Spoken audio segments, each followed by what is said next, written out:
Assalamu alaikum wa rahmatullahi ta'ala wa barakatuhu.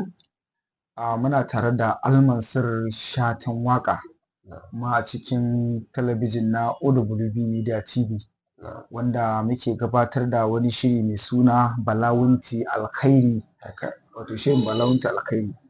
So a wannan shiri dai muna so mu tattauna ne kan wasu abubuwa da suka shafi siyasa, duk da dai cewa al'ummar jihar Bauchi sun san dai Bala Wunti bai bayyana cewa ya fito siyasa ne ko yana takarar wata kujera ko wani abu ba, amma dai an gan shi yana alkhairi, kasancewar a bisa al'ada ta manyan jihohinmu ko kuma na Najeriya ba a ganin mutum yana alkhairi sai wai zai fito siyasa.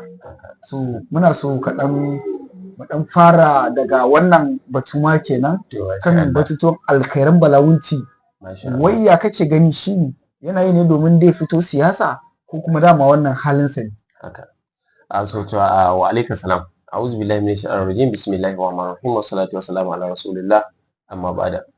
Na farko na ƙara godiya Allah subhanahu wata'ala da ya kasance wannan gidan TV mai albarka na OWV na kasance a ciki, ba don koyo ba sai dan gayyato ni akan shiri da ya shafi shi kansa kan ɗaki, wato mai gidanmu a Lailatul Qadrin al'umma. So gaskiya alhamdulillah, kuma ina mai sake muku jinjina kafin shiga cikin gundarin abin da ka tambaye ni, duba da yadda nake ta ganin abubuwan ku, ayyukan ku da sauransu. So gaskiya Allah ƙara taimakawa. So wannan tambaya da kamun abin da ya shafi shi kansa kan ɗaki, wato kan ɗaki shi mai gidanmu Dr. Bala Wunti, akan alkhairinsa kan zai fito siyasa ne ko kuma shi sa yake alkhairi ko? So gaskiyar magana abin da zan iya ce ma wannan gaba shine shi Dr. Bala Wunti mutum ne dama can talatalansa dama da aka san shi, dama shi can mai alkhairi ne.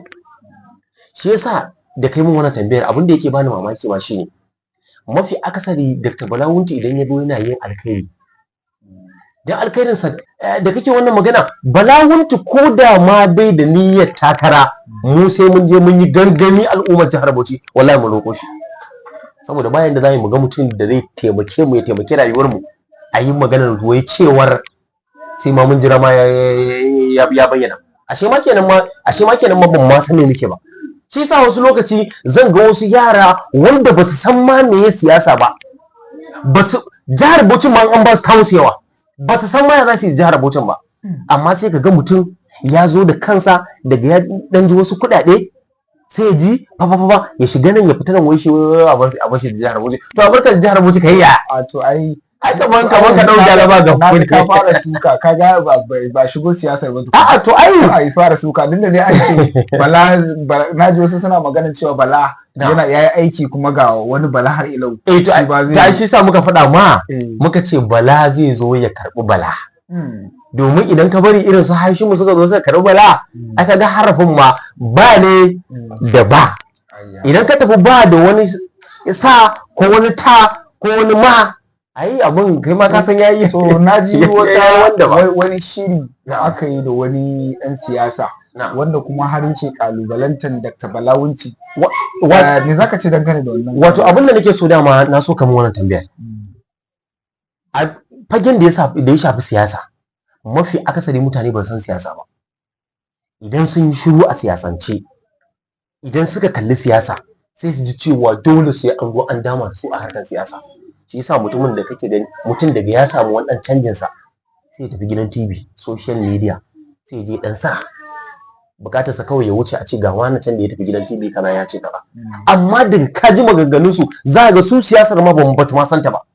Amma in ba haka ba, bawon Allah Dr. Bala ko a wannan matakin da yake, irin al'umma da ya raya, da ya gina, da ya ciyar, da ya tufatar, da ya gina musu rayuwa, mutum ya baka gida, ya baka aikin yi, ya baka scholarship, haka zalika ya baka motar hawa, kuma ya dauki wallahi ya baka kujerar maka ba iyaka.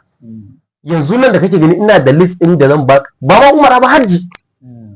Mutane sun fi sama da 100 za ta haji nan da kwana 5 zuwa 6 insha Allah. To wani irin kira za ka yi wa shi Dr. Bala Wunti dangane da yadda al'umma suka aminta da shi kuma suke buƙatar a ce idan lokaci ya yi, duk da yanzu ba za a takura ba, ba za a matsa ba saboda lokaci bai yi ba, kuma salansan hakan yana da ma'ana, mun san cewa shi dattijo ne kuma mai Haka. zurfin tunani ne. haka To idan lokaci ya yi, wani Haka. irin kira za ka yi masa dangane da ya amsa kiran to mu lokaci ya riga ya already, shi yasa muka ce ai mun gode ma Allah da tun da muka yi ibadodi, a cikin ibadodinmu da muke addu'a muka tabbatar da cewa addu'ar mu tana karbuwa. Domin idan baka manta ba, al'ummar jihar Bauchi gari ne kuma garin addu'a, wanda idan ka duba mu dukkan wasu abubuwa da muke so, abin da muke kallon sa a gaba, mukan yi addu'a akan wannan abu. So kwaɗam sai Allah ya bayyana mana wannan jajirtaccen bawa, farin jakada. To don haka mu a wajen mu lokaci yayi, gangami muna nan muna yi. Yanzu ka je ka daga karfe 9 dare zuwa karfe 12 dare kullum ka bude data ga me yake faruwa a social network, zaka je Bala Wunti kaza, Bala Wunti kaza.